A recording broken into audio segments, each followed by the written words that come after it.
자, 8장 쪽에 중개보수 키 핵심 강의 한번 간단하게 해보겠습니다. 우리 중개보수가 두 개가 나옵니다. 내용 문제 하나고 계산 문제 하나 정도 이렇게 매년 여기는 두 개가 나오게 되니까 내용 하나, 계산 문제 하나라고 잘 기억해 놓으시면 될 것 같습니다. 자, 먼저 중개보수를 초과해서 받았을 때 1년 이하징역이나 1,000만 원 이하의 벌금을 받습니다. 우리 앞쪽에서 검증해 보셨고요. 좀 이따 이제 형벌 내용에서도 1학년 일반에 11개 해서 이제 앞글자 또 따보실 겁니다. 자, 먼저 두 번째 중개보수. 자, 부담자. 자, 일방한테 중개보수 받을 수 있는 요율을 우리 법에다가 매매 교환 등에서는 0.9 안에서 시도의 조례. 그리고 이제 주택 외에는 임대차 등에서는 0.8% 내에서 시도의 조례고요. 주택 외에는 이제 0.9 구체적인 요율이 없습니다. 0.9 내에서 협의를 통해서 받을 수 있다. 그게 일방한테만 받을 수 있다. 우리 시험 문제가 괜히 또 우리 법에서는 쌍방에게 보수 받을 수 있는 거 그런 소리가 아니라 일방에게 받을 수 있는 보수.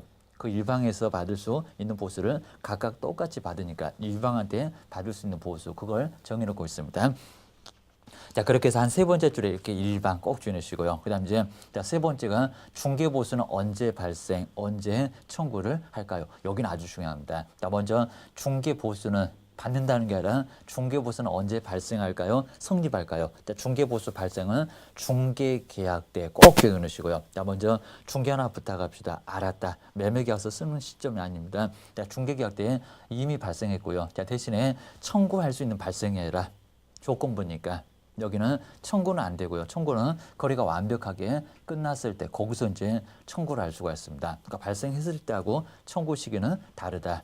청구는 우리 생각하고 똑같습니다. 청구나 행사는 완벽하게 거래가 성립됐을 때, 그러니까 거래계약이냐 중개계약이냐 거기를 꼭 주의를 해놓으셔야 됩니다. 이제 엉뚱한 문장입니다. 중개보수는 거래계약 때 발생한다. 꼭 맞을 것 같습니다. 거래계약 때 성립한다. X입니다. 중개계약 때 이미 발생했습니다. 자, 중개계약 때 성립했습니다. 꼭 기억을 하셔야 됩니다. 그 다음 이제 중개보수는 어떻게 발생할 건지 그 정도는 시험 문제감으로 거의 보기는 어렵고요. 자, 먼저 중개계약은 먼저 있어야 되고 거래는 성립돼야 되고 원인과 결과 관계에 놓여야 됩니다. 자, 그게 이제 중개가 원인돼서 출발은 처음에 원인은 중개가 원인되고요. 결과적으로 거래가 성립됐을 때 우리의 노력이 있었을 때 중개보수를 받을 수가 있습니다. 그게 끊어지면 중개보수를 받을 수 없다라고 기억해 놓으셔야 됩니다. 야, 가로 세 번째 이제 중개보수 청구는 바로 이제 거래가 성립됐을 때인데 중개보수가 소멸할 때도 있습니다. 중개보수 소멸은 이제 완전히 나중에 계약해 놓고 우리가 나중에 우리 잘못으로 이제 우리 개업공사 잘못 때문에 계약이 무효나 취소나 해제가 됐을 때, 자, 그게 이제 확인 설명 안 하니까요 매수인 쪽에서 불안하다, 트집 잡기 위해서도 그럴 수가 있습니다. 계약 못 하겠다. 라고 하게 되면 중개보수를 받을 수가 없다는 겁니다. 빨리 설명하세요. 자, 그럼 결국에는 매도 매수인 잘못이면 쌍방한테 똑같이 받을 수가 있습니다. 또 마찬가지입니다. 누구 잘못이라고 그쪽에다가 모두 받으시면 안 되고요. 매도인 잘못했어도 매도인과 매수인에게 각각 똑같이 받으셔야 됩니다. 안 그러면 문제가 됩니다. 잘못 해석해서 받으시면 그래도 나중에 형벌 받는 것은 똑같습니다. 주의하셔야 됩니다. 그래서 이제 우리 개업 공인중개사 잘못이고요. 그리고 중개의뢰인 잘못이면 중개보수는 받을 수 있다. 우리가 잘못했을 때 못 받는다. 상식도 당연히 그럴 거고요. 주의하셔야 됩니다. 그 다음 네 번째 중개보수를 초과해서 받는 거. 거기는 큰 문제가 되니까요. 나중에 뱉어 내기까지 해야 됩니다. 꼭 주의하셔야 됩니다. 자, 보수 지불 시기는 이제 약정이니까요. 바로 약정으로 거래가 성립됐을 때 약정으로 보수를 청구할 수가 있습니다. 그리고 거래가 성립되면 받는 거지. 그 후에 나중에 따로 받는 것은 아닙니다. 잔금 치를 때가 아니라 원칙은 계약금 받을 때 계약합시다라고 계약이 성립했을 때 거기서 받을 수가 있습니다. 라고 한번 나눠보셔야 됩니다. 자, 그 다음에 우리 중개보수가 이제 주택과 주택 외로 크게 나누는데요. 자, 먼저 주택은 매매냐 교환이냐 0.9% 내에서 그리고 시도의 조례로 받고요. 그리고 임대차 등은 임대차는 경제적인 약자입니다. 한 단계가 낮습니다. 0.8% 범위에서 1000분의 9가 1000분의 8이 0.9는 0.8%입니다. 그리고 시도의 조례고요. 자, 주택 외에는 0.9 내에서 상가나 땅이나 공장이나 0.9 내에서 협의지 0.9에서 시도의 조례가 아닙니다. 문장을 꼼꼼하게 잘 보시고요. 문장으로 시험 문제를 꼭 내고 있습니다. 그래서 점검을 정확하게 하셔야 됩니다. 그다음에 우리 중요한 부분에서 바로 세 번째인데요. 동그라미 세 번째. 자, 먼저 물건 소재지와 중개사무소 소재지가 달랐을 때, 물건은 서울에 있고 그리고 대전에 중개사무소가 있었을 때 어느 시라고요? 서울시입니까? 물건 아닙니다. 중개사무소의 소재지 대전시의 조례로 적용을 해야 됩니다. 물건 따라다니면 상당히 골잡하집니다. 여러 시대 조례를 다 알아야 되니까 잘못 적용하면 1년이나 지역이나 1,000만 원 이하의 벌금을 받습니다. 교도소 안 보내게 아주 끔찍하기로 생각합니다. 안 보내게 단순하게 중개사무소 기원시 됩니다. 자, 그 정도가 아주 중요하고요. 자, 그렇기 때문에 정말 법인의 분사무소도 중개법인의 그 분사무소 시도의 조례로 주된 사무소가 아니라 여기는 조례로 적용합니다. 어디라고요? 분사무소. 맨날 설치도 주된 사무소 그랬는데 기하셔야 됩니다.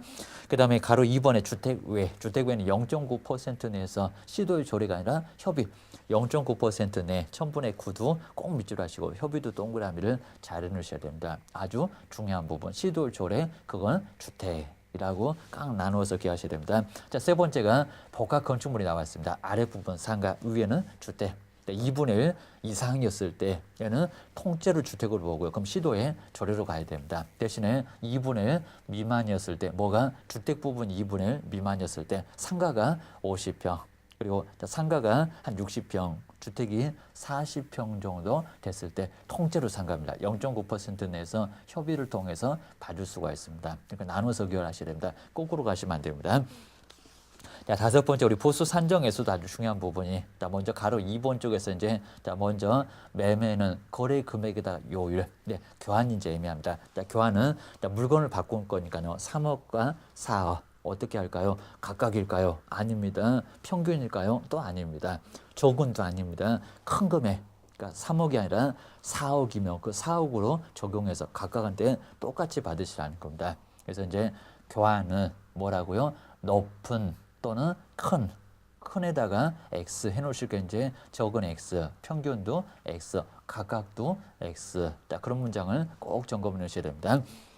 그 다음에 우리 임대차는 이제 5천만 원 미만이면 70을 곱하고요. 그리고 5천만 원 이상이면 100, 100 또는 70이라는 거 꼭 기억하셔야 됩니다. 그리고 이제 네 번째 분양권. 자, 분양권은 계약금, 중도금, 잔금 이렇게 치러갈 건데 잔금을 안 치렀고요. 중도금과 그리고 계약금을 치른 상태 프리미엄 받았습니다. 프리미엄까지도 포함을 합니다. 그러니까 거래할 당시에 받은 금액만 총 분양 대금이 아닙니다. 당시의 금액만 적용해서 받으시라는 겁니다. 근데 시험 문제가 분양권은 총 분양 대금이다. 요소를 할 겁니다. 그러면 중도금 받지 안 치렀는데 그 후에 총 분양 대금 다 받을 거냐라고 기억을 꼭 해주셔야 됩니다. 잘못 받으면 1년이나 지역이나 1,000만 원 이하의 벌금을 당할 수가 있습니다.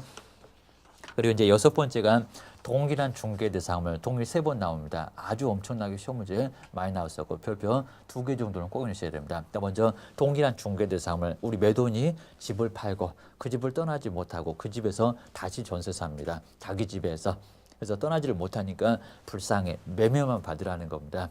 동일한 중개 대상물 그리고 동일한 당사자 매도 매수는 안 바뀌어야 된다는 겁니다. 바뀌면 임대차와 매매를 다 받을 수가 있습니다. 그리고 동일한 기회에 매매와 전세계약서를 다 썼을 때입니다. 이렇게 동시에 3번이 나왔을 때 그때만큼은 매매만의 금액을 적용하라는 겁니다. 다른 걸 적용하게 되면 초과해서 받았다고 큰 문제가 됩니다. 매매에다가 꼭 동그라미 넣으시고요. 그 아래다가 임대차 X, 각각 X 기억해 놓으셔야 됩니다. 자, 그 후에 이제 중개보수 이제 적용 기준은 간단하게 보셔도 괜찮고요. 그리고 세 번째가 실비가 나왔습니다. 우리 실비는 이제 두 가지가 있습니다. 확인을 했을 때 권리관계, 사실관계를 확인했을 때는 이전적. 그리고 이제 계약금 등의 반환 채무 이행 보장 맡기면 누가 보장을 받을까요? 여기입니다. 누굽니까? 매수인 쪽. 그래서 이제 이전 쪽에 받을 게 확인이고요. 그리고 이제 계약금 등은 취득 쪽에서 받으셔야 됩니다. 엉뚱한 소리입니다. 확인은 취득 쪽 X입니다. 그리고 계약금 등의 반환 채무 이행 보장은 괜히 또 여기다가 이전 쪽 그럴 겁니다. 그게 아니라 거기는 취득 쪽 꼭 기억하셔야 됩니다.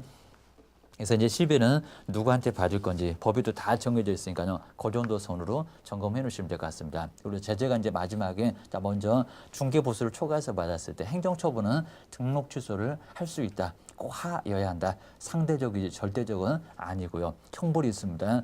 1년 이하 징역이나 1,000만 원 이하의 벌금, 우리 3학년 위반도 있지만 그나마 1년 이하 징역이나 1,000만 원 이하의 벌금을 받습니다. 그 정도로 문제가 되고요. 나중에 초과해서 받은 거 뱉어내야 될 정도로 손해배상을 해야 될 정도로 문제가 되니까요. 초과해서 받아서는 절대 안 된다는 거 기억을 꼭 해놓으셔야 됩니다. 자, 중개보수는 이 정도 선에서 점검만 해놓으시면요. 그렇게 어렵지 않게 나중 시험 문제를 대비를 하실 수가 있습니다. 고생 많으셨습니다.